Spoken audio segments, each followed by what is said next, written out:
ඉතින් මේ විදිහට අපි කලින් වීඩියෝස් වල කතා කරා වගේම ඔයාලා දන්නවා 2026 වෙනකොට PC parts වල මිල කොහොම වෙයිද කියලා. ඉතින් ලංකාවේ අපි හැමෝටම brand new parts දාලා PC එකක් හදන එක එච්චර ලේසි වෙන්නේ නැහැ. හැබැයි අද වීඩියෝ එකේ මම ඔයාලට පෙන්නන්නේ ලක්ෂ 1.5කටත් අඩුවෙන් 2026 අවුරුද්දේ games පවා අපිට smooth විදිහට play කරන්න පුළුවන් used gaming PC එකක් හදාගන්නේ කොහොමද කියලා. අනිත් ප්‍රධානම දේ තමයි මේ PC එක bottleneck එකක් නෙමෙයි. ඇත්තටම මේ PC එක බජට් එකට හදන PC එකකුත් නෙමෙයි. මේක අපේ අතේ තියෙන ගානට හොඳම ඩීල් එකක්. ඉතින් මේ වීඩියෝ එකෙන් බලමු අපි මේ PC එක build කරන්න ගන්නේ මොන partsද කියලා.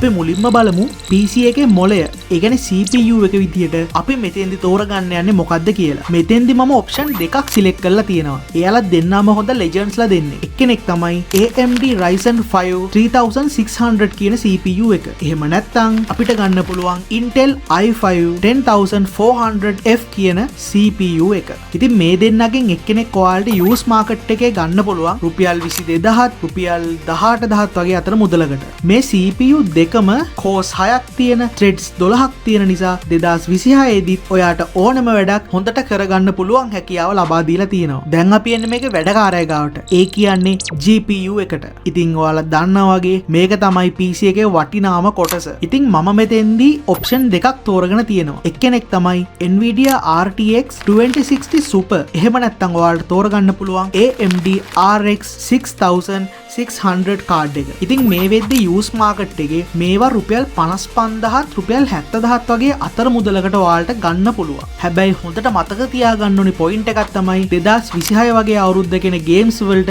අඩුම වශයෙන් ඔයාලට 8GB VRAM එකක් අනිවාර්යෙන් තියෙන්න ඕනි. ඒ නිසා 4GB 6GB වගේ කාඩ් වලට නම් ඔයාලා හුවෙන්න එපා. ඉතින් මේ කාඩ් දෙකනොත් ඔයාලට 1080p high settings වලට ගේම්ස් play කිරීමේ හැකියාව ලබා දීලා තියෙනවා. දැන් අපි බලන්න යන්නේ මේකේ අඩිතාලම. ඒ තමයි motherboard එක. ඉතින් මේකෙදි මම තෝරගෙන තියෙන්නේ B450M කියන motherboard එක. මේකේ මිලත් ඔයාලට used market එකේ හොයාගන්න පුළුවන් රුපියල් 15000ත් 20000ත් අතර ගානකට. ඉතින් ඊළඟට වැදගත්ම දේ තමයි RAM එක. මේකෙදි මම recommend කරන්නේ ඔයාලා අනිවාර්යයෙන්ම 16GB RAM එකකට තමයි යන්න ඕනි. හැබැයි මේකේ තවත් ප්‍රධාන දෙයක් තමයි ඔයාලා 16GB RAM එකකට යනවා නම් ඒක 16GB RAM stick එකක් වෙන්න බෑ. ඒක 8GB RAM දෙකක් විතර තමයි ඔයාලා ගන්න ඕනි. අන්න එතකොට තමයි dual channel කියන option එක වැඩ කරලා PC එකට පට්ට ස්පීඩ් එකක් ලබා දෙන්නේ. ඉතින් අපිට use කරපු RAM එකක් ගන්න පුළුවන් රුපියල් 12000ක් වගේ මුදලකට. ඊළඟට අපි බලන්නේ storage එකයි PSU එකයි. මේකත් අපේ list එකේ තියෙන ප්‍රධානම අංග දෙකක්.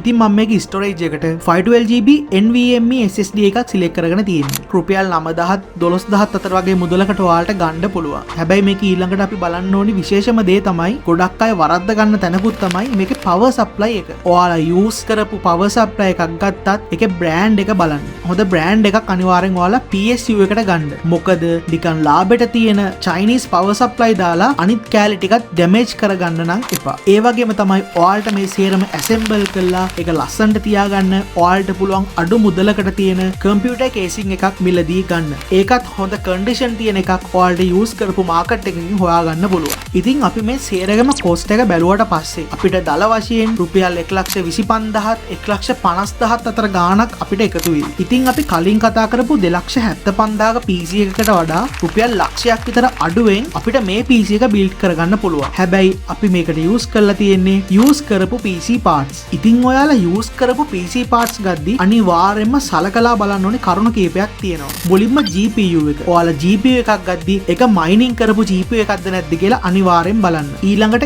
SSD එක. අනිවාර්යෙන් SSD එකේ health එක check කරලා ඔයගොල්ලෝ ඒක ගන්න. අනිවාර්යයෙන්ම මතක තියාගන්න ඕනේ දෙයක් තමයි ලාභෙට තියෙන පරණ office වලින් අයින් කරපු PC කැලි වලට නම් අහු වෙන්න එපා. ඉතින් මේ විදිහට smart විදිහට හිතලා ඔයාලගේ budget එක ඇතුළේ ඔයාලට superior gaming PC එකක් හදාගන්න පුළුවන් හොඳ condition තියෙන use කරපු parts එකතු කරලා. ඉතින් යාළුවනේ අද මගේ වීඩියෝ එකට එකතු වෙච්ච ඔයාලට මේ වීඩියෝ එක වැදගත් වෙන්න ඇති කියලා මම හිතනවා. ඔයාලට මොන හරි ප්‍රශ්නයක් හරි කතා කරන්න දෙයක් හරි තියෙනවා නම් ඔයාලා අනිවාර්යෙන් ඒක comment එකක් විදිහට මේ වීඩියෝ එක යටින් දාන්න. ඒ වගේම තමයි මේ වගේ ලංකාවට set වෙන tech video බලන්න කැමති නම් අනිවාර්යයෙන්ම අපේ channel එක subscribe කරන්න. ඉතින් ඉතින් ඔයාලගේ දැනට තියෙන PC එකේ හරි ඔයාලා ඉස්සරහට හදන්න හිතන් ඉන්න PC එකේ හරි GPU එක විදිහට ඔයාලා මොකද්ද සිලෙක්ට් කරගන්න කියලාත් පහලින් කමෙන්ට් කරන් යන්න. ඉතින් යාළුවනේ අපි ඊළඟ වීඩියෝ එකෙන් ඉක්මනටම හමු වෙමු. එතකන් මේ වීඩියෝ එකත් එක්ක එකතු වුණාට ඔයාලට thank you.